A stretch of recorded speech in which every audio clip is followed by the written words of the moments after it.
Good morning, or depending when you're watching this, good afternoon, good evening, or good night. My name's Ross, and as always told, out of Voice Radio. So today, we need to continue our look at the complete history of the Pokemon trading card game by taking a look at Phantom Forces. And as a fun little side note, at this point, I was doing like top 10 videos as the set was released.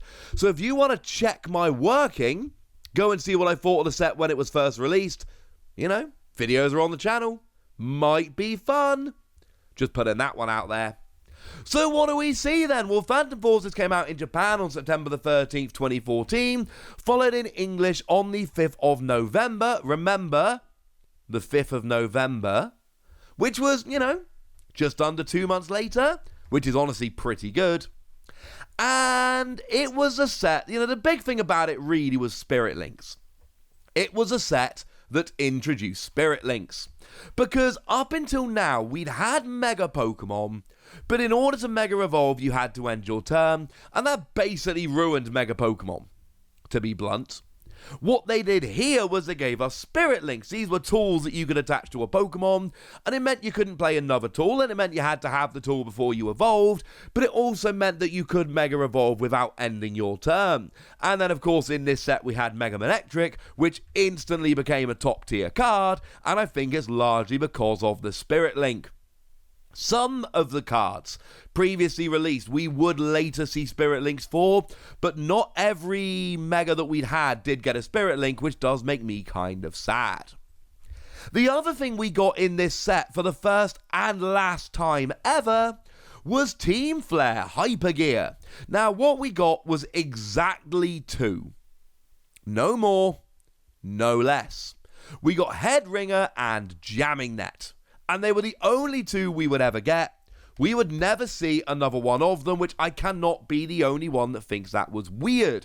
Incidentally, the best among them was very much Head Ringer. Head Ringer was a very good card that just saw a whole bunch of play.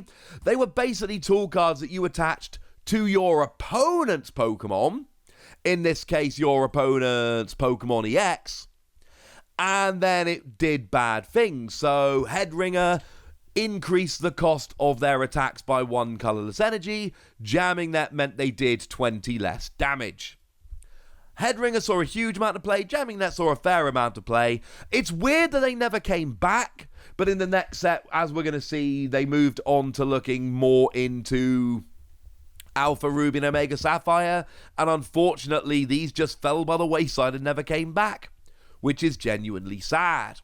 The other thing that was a weird one-off here was the hyper rare Metal Dialga.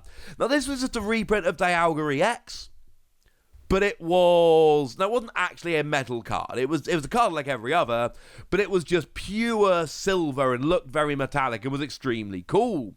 It was a very, very rare card, and yeah, just never came back. We had it in this set, and then we're all like, oh, I wonder what they're going to do in future sets. Nothing. That's what they're going to do in future sets, ladies and gentlemen. They are going to do nothing. I cannot be the only one that thinks this is weird. But for some reason, they brought it out, and they never decided to come back. I'll let you be the judge of that one. The good news is we did actually have some proper EXs as well, not just weird new stuff that never came back. So in terms of EXs, we had 4 that came along with full arts, and 2 that did not. So with full arts, we got Manectric EX that was great. Wow, the Mega Reedy, we'll get back to that one.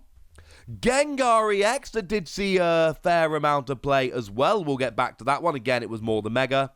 Malamar EX that was really fun for doing gigantic damage. We'll get back to that one. And Florges. I mean, look, there was a bit of potential with Florges. 2 energy, 20 damage for each grass and fairy Pokemon you have in play. People tried it. It never ended up being particularly good, and that's a little bit sad. We did also have Aegislash and Dialga, and they didn't get full art versions because they were in the Hyper Metal Chain deck over in Japan. Shout out to the lovely folks over at Bulbapedia for helping out with some of this information. As always, they are a great place to do research. And essentially, as we've seen many times before, when these cards come out in special decks in Japan, they come here without full arts. I do always see questions of, well, why doesn't this have a full art? This is the reason, ladies and gentlemen. This is the reason. Aegislash will end up being a very, very good card that saw a whole bunch of play. And yeah, Dialga did stop EX's attacking next turn, which was fun, but it never ended up being a particularly impactful card. It did see play, don't get me wrong, but it never ended up being quite as good as something like an Aegislash. We then did get 2 Mega EXs, both of which came through with a secret rare. They were Mega Manectric, that would be one of the very best decks for a while, and then Mega Gengar, which was a cool deck, but it was far more of a side deck. Mega Manectric was a proper top tier deck. Gengar was fun and saw a bunch of play, but it wasn't quite on the same level. As always, if in your area this was wrong and you disagree with me, I would love to hear from you in the comment section. And then we ended up with 3 full art supporters. AZ, which was nuts, we'll talk about it in a minute. Xerosic, which was nuts, we'll talk about it in a minute. And Lysandre's Trump Card that literally broke the game. You better believe we're going to talk about that one in a moment. Your pre-release card was Bronzong, which did come through with alternate art, which is rather lovely. And at this stage, you probably won't be surprised to hear that the most expensive card in the set was that redonkulously rare Metal Dialga. Looking around, mint copies tend to go for somewhere in the region of $130. As always, they change a lot, it's hard to find out, etc, etc, etc. So take it with a pinch of salt, but $130 seems about right. Now, in terms of theme decks, as is generally the case, we did have 2 theme decks here. We had Burning Winds and Bolt Twister. Burning Winds was your Talonflame deck, built around fire and grass Pokemon, and you got yourself a holo and a non-holo Talonflame. The holo being exclusive to the deck, it was a non-holo in the set.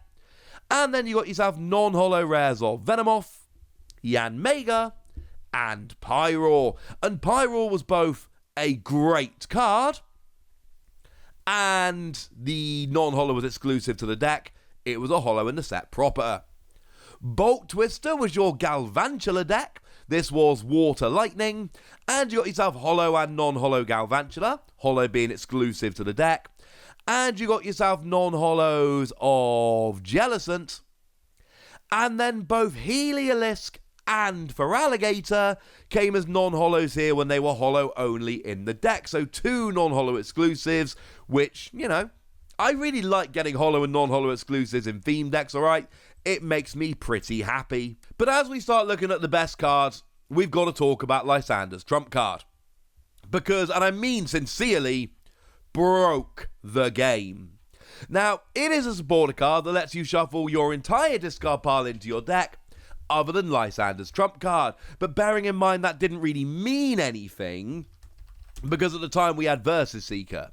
So even though Lysandre's Trump Card would remain in your discard pile, your Versus Seeker would get shuffled back in, which meant you could easily reuse this every turn if you wanted to.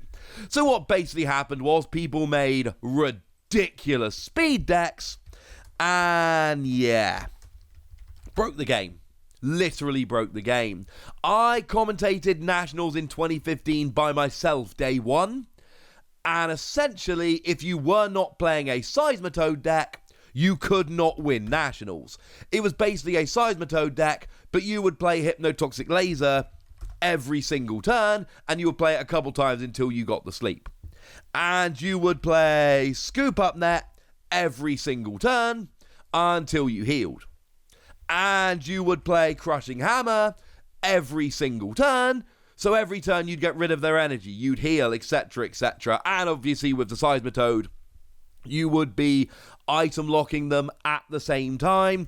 It was absolutely ridiculous.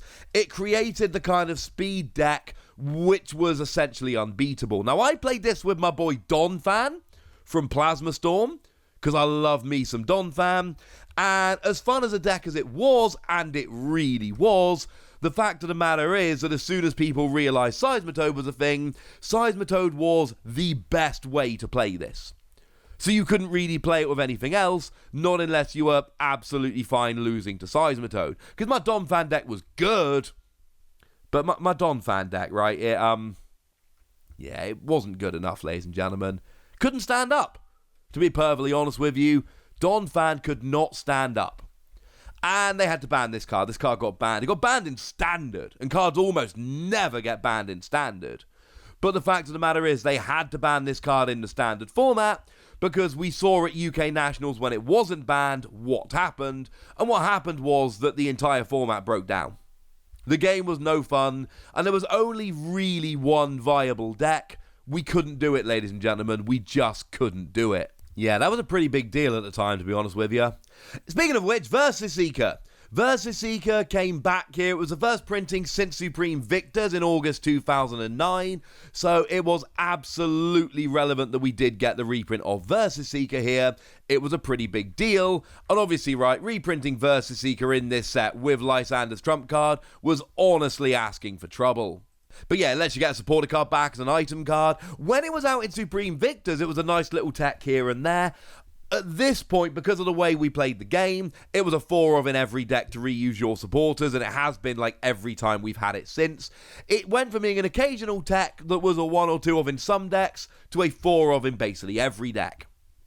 And then we get to Night March, Joltik, Pumpkaboo, and Lampant. And basically, this was a whole new deck archetype where, just for a couple of energy, you could go and do 20 damage for each Night Marcher in your discard pile. The problem is, you could build this up very, very quickly indeed. It turned into this hyper speed deck that was one of the best decks in the format and remained there right up until it went away. And the thing is, this was never supposed to be a good deck, because Lysandre's Trump Card was always going to be a perfect counter to it. But when they banned Lysandre's Trump Card, that was really when this started building and just never went away. It became awesome, and it never ever stopped. Speaking of which, Battle Compressor. Battle Compressor I have long since suggested. I've said more than once on this channel, I expect it to be banned and expanded at some point. It lets you discard free cards from your deck. Now, it's really good with stuff like Versus Seeker, because you can discard a supporter card knowing that then Versus Seeker gives you an out to it, which is great. And it's great with stuff like Night March that lets you do more damage based on the number of Pokemon in your discard pile. Basically, it's just a phenomenal card. And any deck that has any interaction with the discard pile is going to absolutely love it. Now, Dimension Valley is another card I've suggested could be banned at some point for being too good, because it reduced the attack cost of Psychic Pokemon by 1 colourless energy, which is nuts. I mean, Pumpkaboo ended up being a viable attacker because it brought it down to a 2 energy attacker, and we saw this the whole time it was legal in a whole bunch of Psychic decks. It really was nuts. Being able to reduce your attack cost is a little bit nutty. Now, Slurpuff for a time actually became the real partner for Seismitoad, because once during your turn you drew a card, but if it was active you drew 2. So your entire bench would basically just be Slurpuff and Seismitoad, and you'd be drawing an extra 3, 4, 5 cards per turn, in addition to all the other drawing you've got going on, and it was amazing. Over time, Slurpuff really just got replaced by Shaman, and a lot of these Seismitoad decks just started using Shaman to get that little bit of extra speed, and it really was a little bit faster. But make no mistake about it, using Slurpuff with Seismitoad was something we saw for a very long time, and if you played then, you'll understand, ladies and gentlemen, it was nuts. Now, I've mentioned Mega Manectric a couple times. We should probably actually mention why it was so good. You had Free Retreat, which was amazing, and for 2 energy you did 110, and then you attached 2 basic energy from your discard pile to one of your bench Pokemon. And the combination of accelerating energy and free retreat meant that Max Potion was a phenomenal combo here, because essentially, well, you could just discard the energy and then free retreat and then put up a new Mega Manectric and reattach the energy, and you basically played Max Potion with no downside. But we also had Rough Seas, and Rough Seas let you heal 30 damage from each of your lightning and water Pokemon during your turn. So essentially what this would allow you to do is just retreat your Mega Manectric. Remember, you didn't pay any energy to retreat it.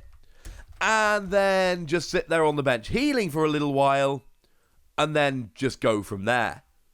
It was ridiculous, quite frankly, ladies and gentlemen. Decent damage, being able to play a whole bunch of different cards. I should mention this was in Primal Clash, which is the next set, but it does need to be mentioned here because it was so important. But the fact that you had free retreat, the fact that you could accelerate energy, you could play it with almost any kind of Pokemon you liked, because you had Battle Compressor to get the energy in the discard, and then you could accelerate it with Mega Manectric. It really was just good, ladies and gentlemen. Now, Golbat and Crobat made a very nice combo in this particular set. You had your Golbat, that when you evolved into it dropped 2 damage counters, and your Crobat, that when you evolved into it dropped 3 damage counters, and then you would try and super scoop up to do the whole thing over again. There were multiple different archetypes built around this, but the amount of extra damage you could drop, and if you built the deck well and did it right, you would be taking out evolving Pokemon the turn they were played before they got a chance to evolve, which was both hilarious and mean. Wobbuffet was another great card. I should mention there are a lot of cards we're going to go through, which is why I have to be slightly quicker today, because there were a lot of really good cards. This was a phenomenal set. I don't think I've really said that out loud in this video, so let me say it now. This is an all-time set. This is one of the best sets ever. Probably should have made more of a deal about that, shouldn't I? Never mind, I'll put it in the thumbnail or something. And Wobbuffet blocked abilities. It actually blocked abilities for you and your opponent, other than Psychic Pokemon. But you also had a really good attack for 2 energy, but remember Dimension Valley, which did 10 damage plus as much damage as was already on them. So you had a basically single energy attack that could finish off, you do a big attack with a big Pokemon, and then 1 energy Wobbuffet take the KO, crazy good, and you blocked abilities at the same time. Wobbuffet was just nuts. Wobbuffet saw so much play, and in a hit and run deck it was amazing as well, because you could just ability lock them while you were hitting and running. Bronzong was a very, very good card that led to a whole bunch of new archetypes that went and won national championships. It was one of those stage 1 that accelerated an energy from your discard pile to one of your bench Pokemon. Here it was metal, and it was great. We saw Bronzong decks cutting and winning large tournaments. We've seen this kind of ability before. Being able to accelerate energy and play a bit of a box deck with multiple different attackers was amazing. One of those attackers, incidentally, was Aegislash. Aegislash was really, really good. The ability prevented all damage done to this Pokemon by attacks from any Pokemon with special energy attached. And you could play this as a cheeky little surprise. If your opponent put special energy on their good Pokemon, you could drop this and basically win. But there were some decks that just revolved around special energy, and that was amazing. The attack was fine, but it was really the ability to block that made it see play. And then, of course, you had stuff like Dialga that could stop Pokemon EXs, and to be fair, the two of them made a pretty nice combo indeed. Now, a couple of other Pokemon that did see a little bit of play. I mentioned Mega Gengar earlier. Mega Gengar, for free energy, let you copy any one of your opponent's attacks. It did not have to be from the active. You did not need the correct energy. It wasn't always amazing, but it made a fun deck that did see a bit of success here and there. Malamar EX was a personal favourite of mine. Never really great, although it did win some stuff, because for 2 energy, you did 60 damage for each heads you can flip, and you flipped 1 coin for each energy attached to it. You also had an ability that put your opponent's active Pokemon to sleep when you attached an energy to it, which was hilarious. It actually saw play with stuff like Aromatisse, because if you had a special energy that could count as Darkness and Fairy, what you could do was attach it to Malamar, put them to sleep, and then use Aromatisse to move it where you actually wanted it to go, something like a Prism Energy, for instance, which was really fun. It was a great little combo. But it was just another really good card to try your luck. And it didn't always work. There were plenty of games where you'd flip too many tails and lose, but if you flipped enough heads, it was nuts. And that combination of that ability and that attack really made me and a whole bunch of other players love it. And then we got that Pyro I mentioned from the theme deck. You could discard a fire energy from it, and you would get gusting. So you could do something like play a Blacksmith to put 2 energy on it, and then at some point during the game, that would give you 2 extra gusts. which was obviously a really good thing and did see a whole bunch of play. And moving over into trainers, we again see just a whole bunch of trainers. Like I've said, this is one of the best sets ever. This is going to be a slightly longer video. I mean, I don't know how long it's going to be. You guys do. You can see right now. I can't. I'm doing my best, all right? AZ was great. Let you put a Pokemon into your hand, discarding all cards attached to it. But this could let you reuse something like a Shaman, or it could just let you heal a Pokemon to stop you giving up prizes. It was great. Headringer and Jamming Net, we've already mentioned as really good cards that can slow your opponent down. Headringer won so many games by putting your opponent out of range of being able to attack. It was phenomenal. Robo-Sub was a phenomenal card, especially in hit-and-run decks like my beloved Donphan, because you played it as if it was a 30 HP Pokemon, but it didn't give up a prize when it was KO'd. So you would damage with Donphan, switch to the bench, put this active, your opponent KO'd it, didn't take a prize. Incidentally, you can then combo that with Lysandre's Trump Card and have a Robo-Sub active every turn. Didn't work against Cybertoad because of the item lock, but against almost any other deck, Donphan with Robo-Sub and Trump Card was just a mean deck. I top cut a regionals of that deck. It was, oh man, it was fun. Roller Skates, flip a coin, draw 3 cards. Yeah, fine, it's flippy, but make no mistake, item-based draw is great. This saw a bunch of play. Steel Shelter stopped your metal Pokemon being affected by special conditions. It was a great play in metal decks. Target Whistle let you put a basic Pokemon from your opponent's discard pile onto their bench, and then, of course, you would maybe get a Shaman, so you could then gust it up and KO it for 2 prizes, which was kind of nuts. Zerosic discarded a Pokemon tool or special energy from a Pokemon in play, yours or your opponent's. Please remember, you are not allowed to replace a tool on your Pokemon, so this was actually used to change tools on your own Pokemon a fair bit, but it was also used as special energy hate, and in those energy denial decks, it was great. And then Mystery Energy deserves a quick mention here, because it was a psychic energy that reduced your attack cost by 2, which was clearly a very fun thing indeed. Now, in terms of top decks, we're still not done because there were so many good decks that came around from here. Night March, now you would either use Joltik to attack or you would use Pumpkaboo combined with Dimension Valley, and obviously there was a little bit of an issue there because you had to make sure you used Pumpkaboo when you could and Joltik when you couldn't. That was quite important. But you would then have your Battle Compressor to get your Pokemon into the discard nice and early, and it was just a ridiculous deck that could just wipe the floor with bigger decks. If you didn't play back then, you won't remember. This was weirdly fast. You know, the lovely Freya Pierce went and got 9th place at Worlds one year with this deck. It was so good, ladies and gentlemen. It was so good. We could then mention Seismitoad Slurpuff. Like I said, at Nationals 2015 in the UK, man, this was the only viable deck. And you would have, obviously you would still have Shaman draw extra cards, but you would have Scoop Up Net every turn, Crushing Hammer every turn, Hypnotoxic Laser every turn, and then you would just use Lysandre's Trump Card to just redo it. So every turn, you would be getting rid of their energy, and healing yourself if you needed to, and playing Hypnotoxic Laser, and this added up so fast. It was absolutely ridiculous.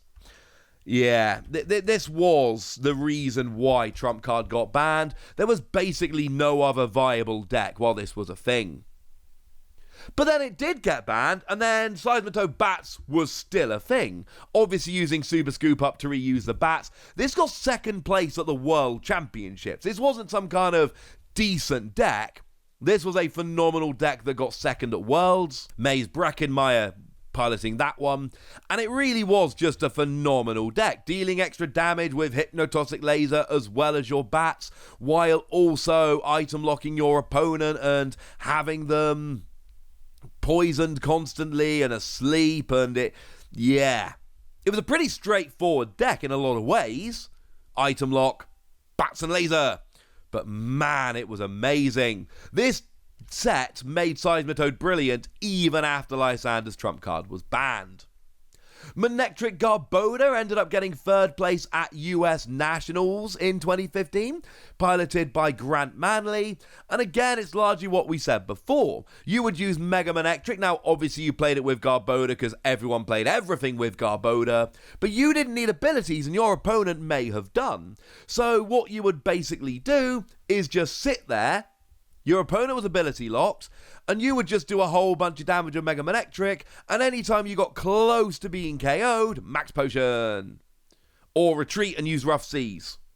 And this added up quickly. It was a really, really good deck. There were plenty of other Mega Manectric decks played with other things, but Manectric Garboda probably ended up being the best of them. Oh yeah, and also Seismitoad Manectric was a thing. Because they're both amazing, why not mash them together? Rough Seas worked with both of them. Manectric could actually allow Seismitoad to use its bigger attack. And this essentially just covered a whole bunch of matchups. Seismitoad when the item lock would just shut them down. Manectric when it wouldn't. Lots of healing. Awful lot of fun. Speaking of those bats, Landorus Bats was a pretty good one. I mean, we've seen Landorus before, right? Landorus was a really good card. And obviously you had things like Strong Energy, which would allow you to do extra damage, which was pretty good, and Fighting Stadium, that allowed you to do extra damage, which was pretty good, and then, of course, you had your Bats, which let you do extra damage, which was pretty good, and essentially, it was just a deck that had your single energy attacker in Landorus, but the bats just really put that damage cap up fantastically, and it was great. Bronzong Box was, like I say, a pretty good deck that did end up coming out. Got 2nd place at German Nationals, played by Nicholas Lennart Rappel. Apologies for the pronunciation. And I'm pretty sure that was the one I commentated, which was rather fun. Didn't do the final, of course. That was a lovely David Hockman and Julian Schaaf. I mean, come on. 2 German dudes doing the final had to happen. But I was at that tournament and it was an awful lot of fun. And you had Bronzong to accelerate all your energy, and then you had Aegislash to block Pokemon with special energy, Dialga to stop Pokemon EXs. The more I think about it, the more I think I've not given enough love to Dialga in this video. It was very good. I still remember Aegislash being a lot better, but Dialga saw some love. The deck still played Seismitoad because, come on, Seismitoad was that gosh darn good. But this was another proper top-tier deck. And then we even saw a 5th place finish at Worlds for Trevenant Gengar. Now, at this stage, I suppose I owe Gengar a slight apology as well, because I've been talking about Mega Gengar, which did see play and success. But this was just Gengar EX with Trevenant, and the theory was that Trevenant blocked item cards in the active, and Gengar did 60 damage plus poison and switched to the bench, and then you would switch Trevenant up, and your opponent couldn't play any item cards. Floatstone, very important here to make sure that you could retreat your Trevenant and get your Gengar back up again. Verbank City Gym, very good stadium here to make sure that your opponent took extra damage between turns. And Muscle Band was pretty gosh darn good, because you wanted to do that extra damage. You wanted as much damage as you could possibly get, and this was a very good way to make sure you did so. It was a fun deck. Like I say, got 5th place at Worlds. I think it's probably fair to say that this was a proper top-tier deck. I don't think that's an unfair thing to point out at this stage. It really was just an absolute powerhouse. One I've not given enough credit to, and for that, I apologize. And that's the thing, right? This set is so good that as we were going through, I didn't give enough love to Dialga, and I didn't give enough love to Gengar. But yet there were so many cards we did. This genuinely will go down as one of the greatest sets ever. And yeah, there's things like Lysandre's Trump Card, which are the real headline. And we had weird things like Team Flare, Hyper Gear, and the Dialga, which came and then never came back. But there were so many good Pokemon and so many good trainer cards. This is a set that will absolutely be remembered. But now it's over to you guys. Tell me what you thought about this set. If you were playing at the time, tell me about your memories. If you weren't playing at the time, tell me your thoughts now you've seen them. Go nuts! Be nice! And then make sure you like this video, subscribe to this channel, follow me on Twitter at TheWasi, and Twitch for some live action at twitch.tv patreon.com/PTCGRadio. If you want to support the channel, get some bonus podcasts and all that good stuff, head on over to patreon.com/PTCGRadio, where you can do exactly that. But by far the most important thing, as always, look after yourselves till next time, would ya? Thank you very much for watching. My name's Ross, and you've been watching PTCG Radio.